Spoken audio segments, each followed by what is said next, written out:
ఇక నేను వెళ్ళొస్తానండి అయ్యా.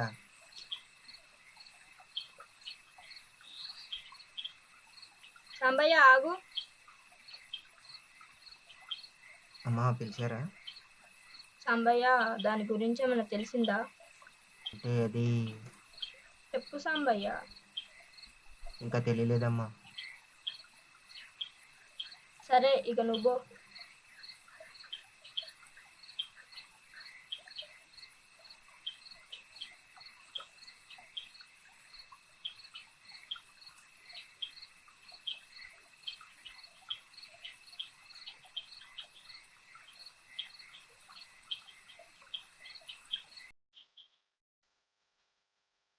నన్ను క్షమించే బాపు.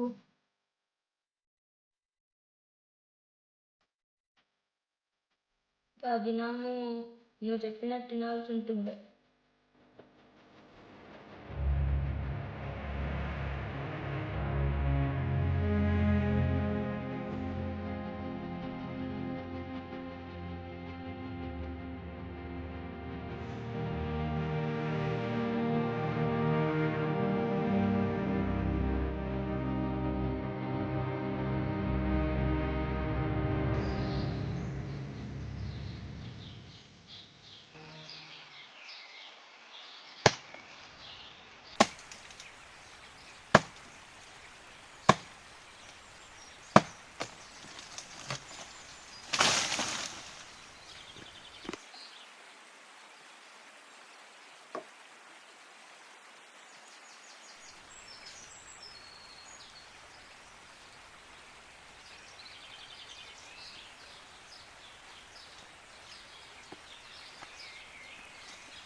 అబ్బా!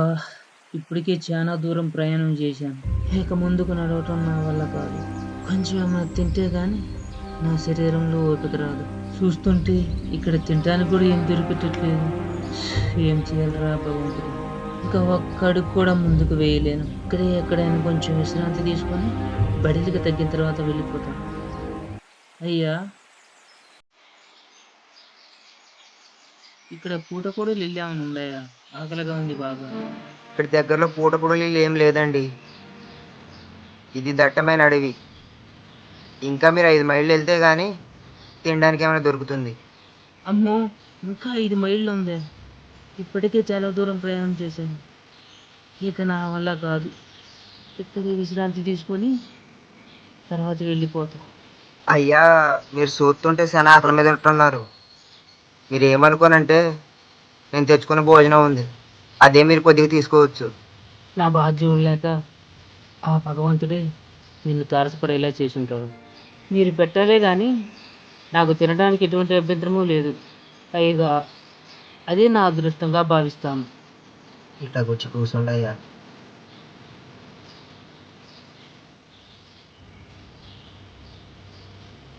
చేతులు కడుక్కుండే.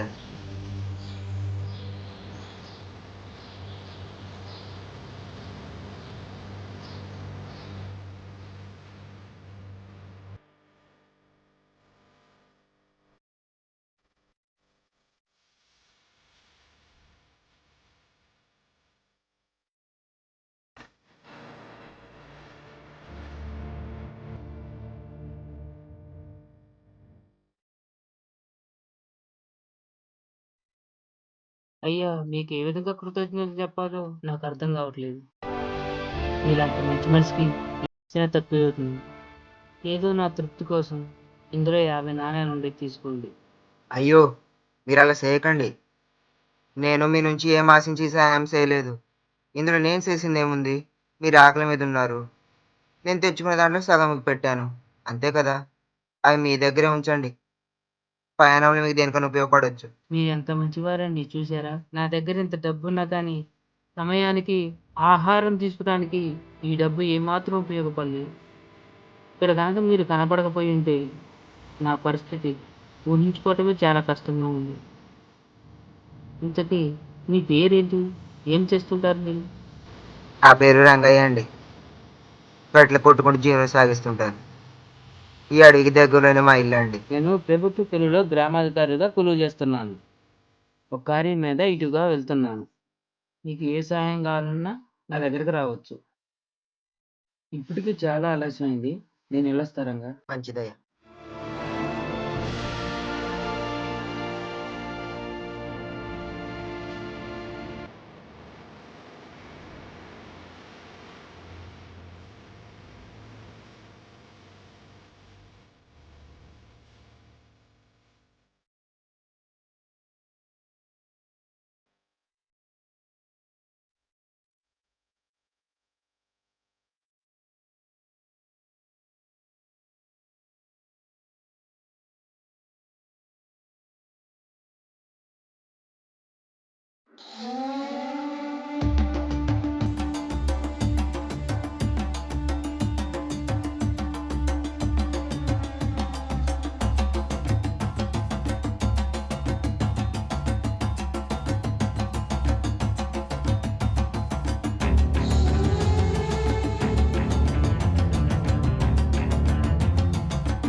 అయ్యా రామస్వామి గారు, రామస్వామి గారు, కట్టెలు తీసుకొని వచ్చానండి. ఆ, వచ్చావా? ఏంటి ఈరోజు ఇంత ఆలస్యం? అయినా ఈరోజు నా దగ్గర 2 నాణేలు మాత్రమే ఉన్నాయ్యా. మళ్ళీ నువ్వు ఇటుగా వచ్చినప్పుడు ఆ 2 నాణేలతో పాటు ఈ 3 నాణేలు చెల్లిస్తాను. దాందేముందిలేండి అయ్యా. మీరు ఎప్పుడు నా దగ్గర తీసుకునేవారేగా. మళ్ళీ ఇటుగా రావాలంటే కనీసం 3 రోజులైనా పడుతుంది. అప్పుడు తీసుకుంటాలేండి. ఇవి తీసుకో. వెళ్ళొస్తానయ్యా. మంచిది.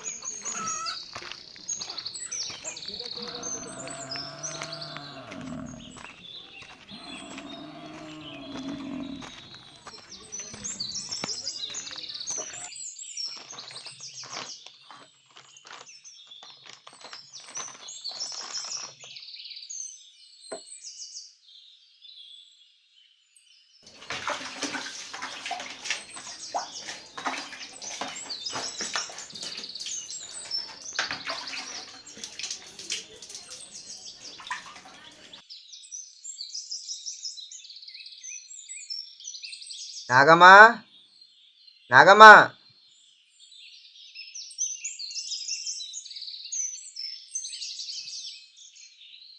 వచ్చావా? ఈరోజు 2 నాణేలు మాత్రమే వచ్చాయి. ఇందా తీసుకో. ఏంది? ప్రతిరోజు కనీసం 4 నాణాలైనా తీసుకొస్తావు కదా, ఈ రోజు ఏంది 2 తీసుకొచ్చావు? ఈరోజు రామస్వామి గారి దగ్గర డబ్బులు లేవంట. అందుకే ఉట్టి చేతులు కాకుండా ఉన్న 2 నాణేలు ఇచ్చి పంపినాడు. అయినా ఆయన ఎక్కడికి పోతాడులే. 3 రోజుల తర్వాత వాళ్ళ ఇంటికి వెళ్ళినప్పుడు అన్నీ కలిపి ఇస్తా అన్నాడు. నీ మంచితనాన్ని చూసి అంతా నీకే అప్పు పెడతారేటో. అసలు ఇల్లు ఎలా గడవాలో ఆలోచించకుండా అలా డబ్బులు తీసుకోకుండా వచ్చేస్తే ఎలా? ఏ రోజుకు ఆ రోజు ఎత్తుక్కునే వాళ్ళం. ఆ తీసుకున్న వాళ్ళకన్నా బుద్ధి ఉండక్కర్లే. అయినా ఆ రామస్వామి గారికి అంత ఆస్తించుకొని 2 నాణేలే ఇచ్చాడా? పోనీలే, ఎగ్గొట్టకుండా మొత్తానికి ఎప్పుడు అప్పుడు ఇస్తున్నాడుగా, దానికి సంతోషిద్దాం. అవును, బాగా ఆకలిగా ఉంది.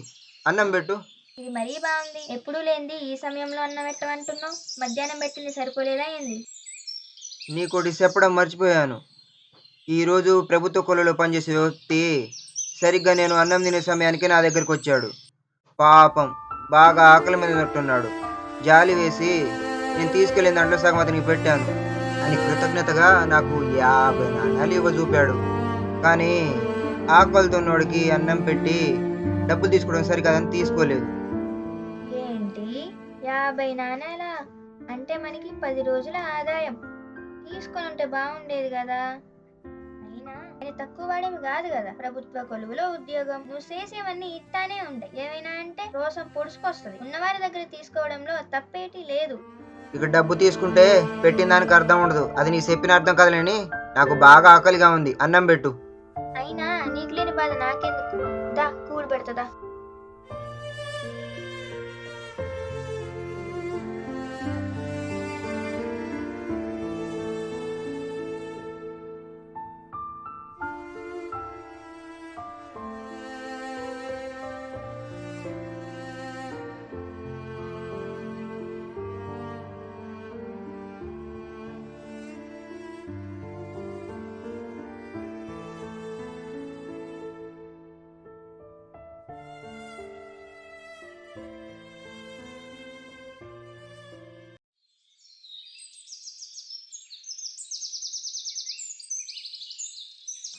అమ్మా, ఇంకా కొంచెం ముందుకు వెళ్తే గాని ఎండిన చెట్లు కనిపించేలా లేవు. కట్టెలు కొట్టడం, వాటిని ఊరూర తిరిగి అమ్మితే గాని పూట గడవడం లేదు. ఇలా ఇంకా ఎన్ని రోజులు కష్టపడాలో ఏంటో. పైగా రాబోయేది వర్షాకాలం. అప్పుడు ఏం చేయాలో. ఇంకా కొంచెం ముందుకెళ్ళి చూద్దాం.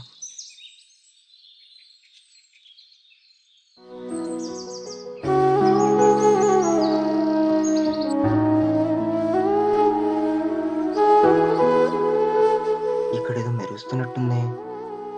ఏమై ఉంటుంది? వెళ్ళి చూద్దాం.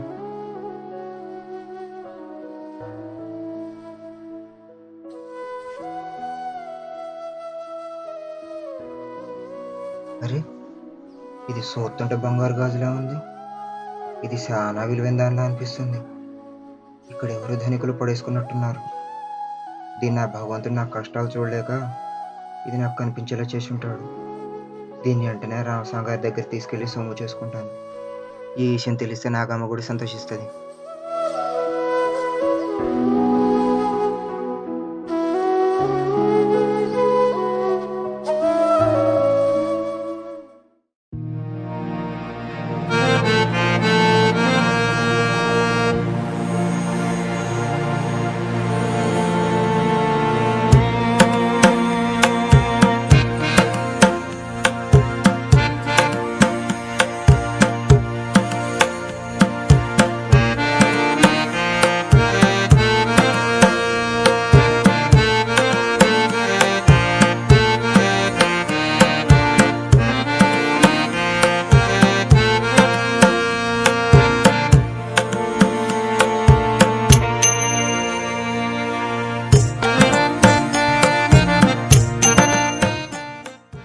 ఏమయ్యా వీరేశం, అయ్యా, సరిగ్గా నరకవయ్యా. అట్టాగే అయ్యా.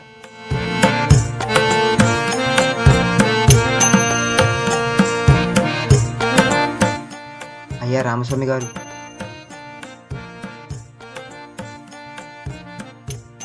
ఏమిట్రా రంగా ఇలా వచ్చావు?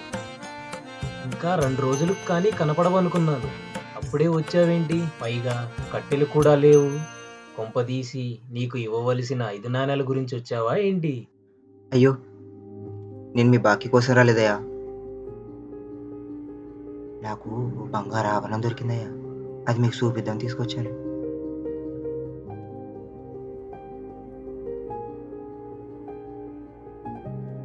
ఇదిగోండి అయ్యా. దాన్ని మీకు అమ్మి కొంత సొమ్ము చేసుకుందామని వచ్చానండి అయ్యా. దాన్ని చూసి దాని విలువ ఎంత ఉంటుందో చెప్పండి.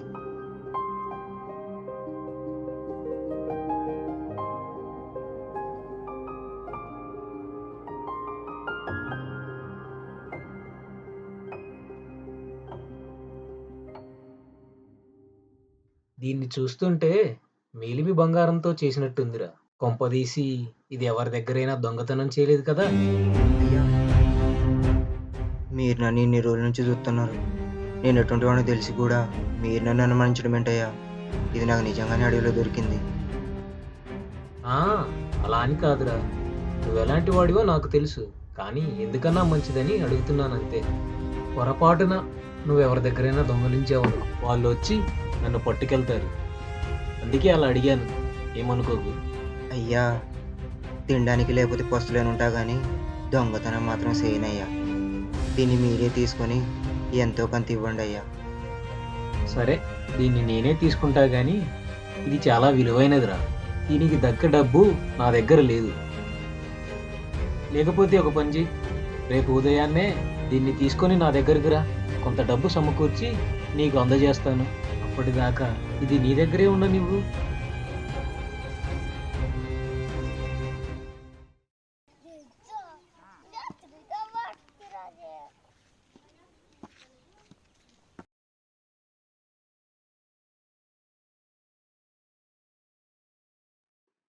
మామయ్య గారి ఇంట్లోనే దొంగతనం చేస్తావురా?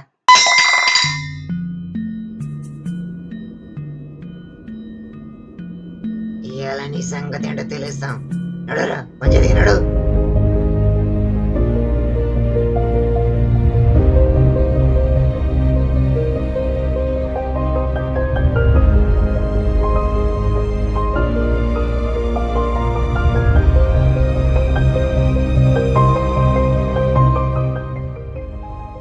ఏమిట్రా రంగా, రామస్వామి గారు చెప్తుంది నిజమేనా? ఏదో ఒకసారి ఆ గాజులు ఇవ్వండి.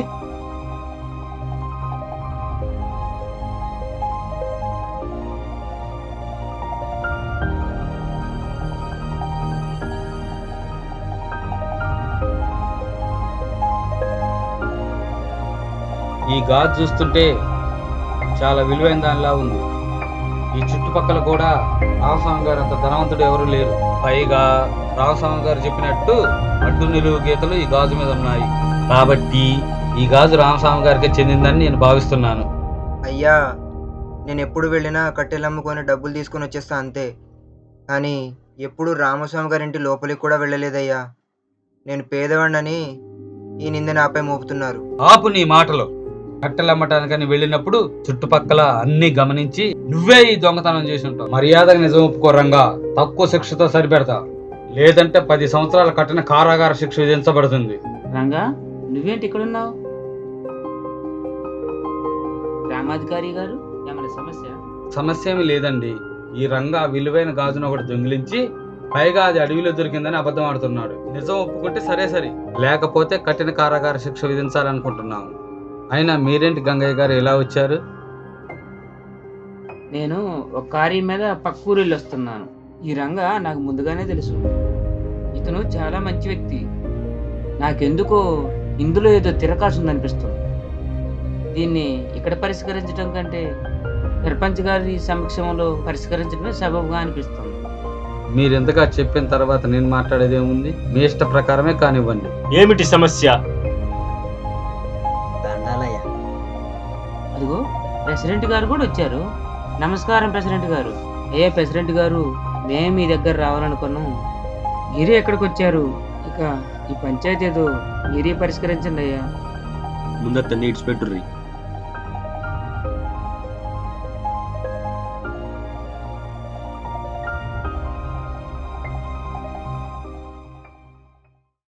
రంగా, అసలు ఏం జరిగిందో వివరంగా చెప్పు. అయ్యా,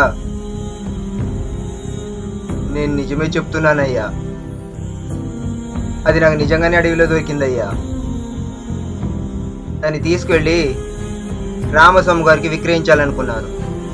కానీ ఆయన ఎటువంటి పైకం చెల్లించకుండానే దాన్ని సొంతం చేసుకోవాలనుకున్నాడు. నేను పేదవాడినయ్యా. ఇప్పటి వరకు కూడా నా రెక్కల కష్టం మీదనే జీవిస్తున్నాను. నన్ను నమ్మండి అయ్యా. ఏది ఆ గాజు ఇలా ఇవ్వండి.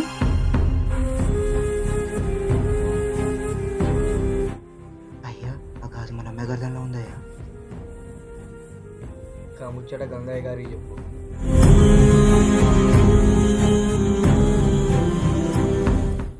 అయ్యా, ఆ గాజు మా అమ్మాయి గారి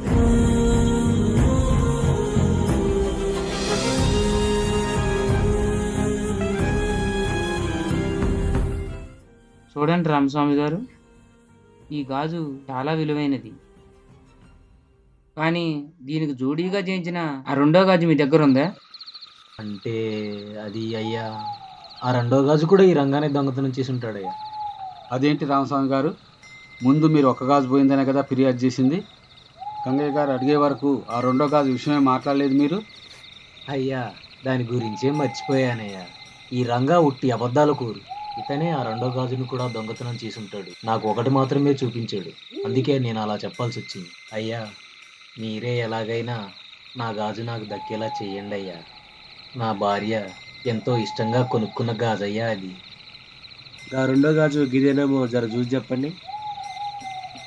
ఆ, ఆ, ఇదేనయ్యా, ఇదేనండి అయ్యా రెండో గాజు. చాలించు రామస్వామి. ఈ గాజు నా కూతురు సీతమ్మది.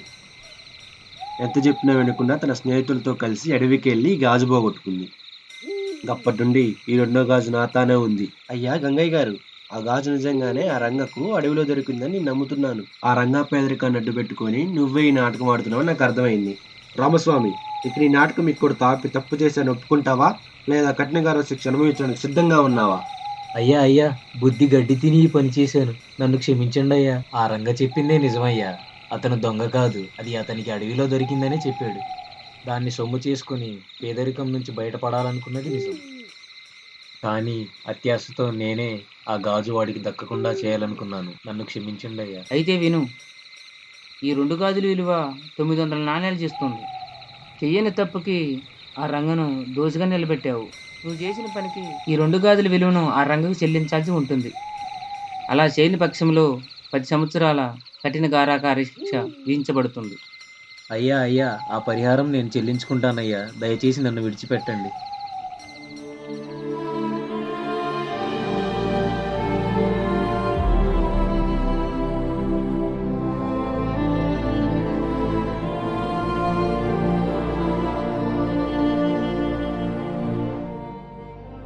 చాలా కృతజ్ఞతలే గంగయ్య గారు. ఈరోజు మీరే కనుక లేకపోతే సేయన్ తప్పుకి కఠిన కారాగార శిక్ష అనుభవించాల్సి వచ్చేది. పైగా మీ వల్ల నాకు 910 నాణేలు దక్కాయి.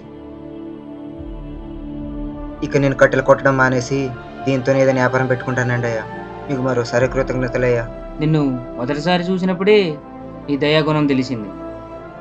నాకెందుకో నువ్వు ఈ దొంగతనం చేసుండవని అనిపించింది. ఇందులో నాకు కృతజ్ఞతలు తెలపాల్సిన అవసరం ఏమాత్రం లేదు. నువ్వు చేసిన మంచి నీకు తిరిగి వచ్చింది.